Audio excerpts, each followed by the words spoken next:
جوتیاران دڵخۆشن بەوەی زەویەکانیان بە تەواوی پەڵەی داوە. ئێستا سەرقاڵن بە داچاندنی بەرهەمی دانەوێڵەی ئەمساڵیان لە گەنم و جۆ. تەنها نیگەرانیشیانەوەیە لە حکومەت کە هیچ هاوکاریەکیان ناکات لە دابینکردنی پێداویستیەکانیان.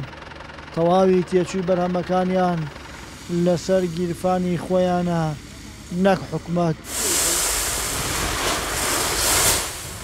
وڵای ئێمە خەریکی فەلاعەتین لەم دەشتا بەڕاستی ئێمە ئەم گەنمەمان کڕیوەی تۆویەکەین تەنی ملیۆنێک و 300,000مان پیاوە. داوا لە حکومەتی هەرێمی کوردستان نەکەین گەنمێکی باشمان بۆ دابین کا بۆ ئێمە گەنمی تورکی و ئەنواع نەوعیکە بکڕین. گەنمێکی خۆمانە بێ گەنمی جوانمانەیە بۆمان دابین کا و دەرمانی بکە ئێمە گەنمێکی جوانی هی کوردی بێ باشەوی کردین تا گەنمی تورکی ئەوە ملیۆنێک و 300 پیاوە لە جا لەو نەوع گەنمی. بەڵێ هەمووی بە نەختی کردەوە قەرز نیە هەمووی بە نەقد کردیمە ملیۆنێک و 300,000 پیاوە ئەم گەنمە. ئەگەر حکومەتی هەرێمی کوردستان بۆمان دابینکە ئێمە بۆ ملیۆنێک و 300,000 بەم گەنمە. لەخوا بەزیا پەڵەی تەواویە و ئیسە هێشی وەختی جوودکردنە ئامادەیە بۆ جوودنی سێ جوود دەگەنێ. ئێستا وەک جارانیە تۆکردن بە دەست و بە هەرەوەزی بکرێت، بەڵکو ئامێری زۆر پێشکەوتو هاتووە بە جارێک خۆی تۆکە دادەچێنێت و زەویەکەش لەگەڵ تۆکردنەکەدا دەکێڵێت. ئەو ئامێرەش لە ناو جوتیاراندا پێی دەڵێن تابیعە کە کار ئاسانێکی زۆری بۆ جوتیاران کردووە.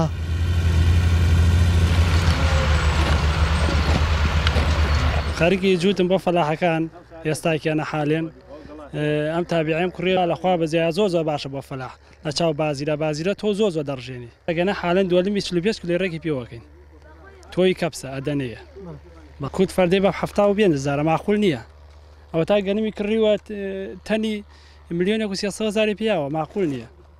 وڵات تابیعەکە بەڕاستی بۆ فەلاح زۆر باشە زۆر هەر لەو سەرە بڕشتی باشە پەیساکیانە حالێن خەڵک بازیرێکە چاو لێیە تۆیەکی زۆر سەرفەکە زۆرێکا بەناویەکە ئەمە یەک تایم هیچی خۆیەکە هەوەسی خۆدا پڕوتەنێکی.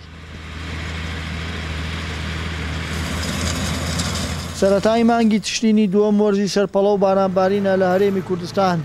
جوتیاران خۆیان کۆ دەکەنەوە بۆ داچاندنی بەرهەمەکانیان، بەڵام ئەم ساڵ بارانبارین لە وادەی خۆی دادواکەوت و جوتیاران دوای مانگێک لە وادەیە دەستیان کردووە بە داچاندنی بەرهەمی دانەوێڵەی ئەم ساڵیان.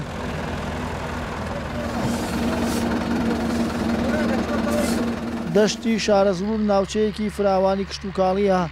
ساڵانە لەلایەن جوتیارانەوە بە هەزاران تۆن گەنمی تێدا بەرهەم دەهێنرێت و تەواوی بەرهەمەکانیش لەلایەن حکومەتی عێراقیەوە بە نرخی جیاواز لە جوتیاران وەردەگیرێت. هەرێم عەبدوڕەحمان وێزگە نیوز دەشتی شارەزور.